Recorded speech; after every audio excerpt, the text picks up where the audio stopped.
Yawa. Barka ko da zuwa wurin 'yan Chana. Wayo. Wannan gidan yaki ne kun ka zo ba gidan wasa ba. Ku gane ba mu buƙatar mutane masu tsoro. To. Wannan waɗanda kuke gani shi an mataki na farko za a ba ku littafi ko karanta. Duk abin da mutum zai yi shi a bisa ƙa'ida ba ma son mutum ya saba mu dokan mu. Ashan. Mi ki halin me yace ni wallahi ban san abin da yace ba. Malami kamar Hausa kana mana mun nan duk ba mu san abin da haka nuyi ba.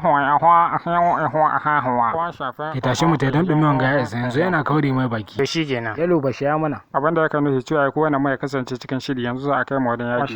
Yanzu cewa in an ka ta hilin daga baba ya kawo masa gwalo yana bacin su. To hanya ko Chana cin gari da baba bai na ka fahimce shi ba. Cikin su na ko ka ji an ce in shiga. Bare ko baba aza kai ban jin Chanan ci cikin su na yake nufi. To an gama wallahi yanzu zan shiga cikin su in raza na katta. Ji halitta wanga. Me san koyan an kai kana kallo na to ko bugu na za kai. Ka ba masu haka nan ka ko da ba. Bari in bude riga ta kai min naushi don Allah. Aha. To halin na faru.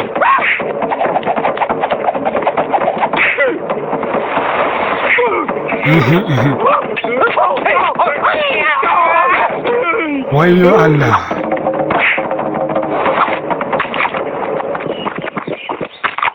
Na gode masu da wallahi sai na kashe yallo. Ku rattaba mana subscribe sannan ku danna ƙararrawa.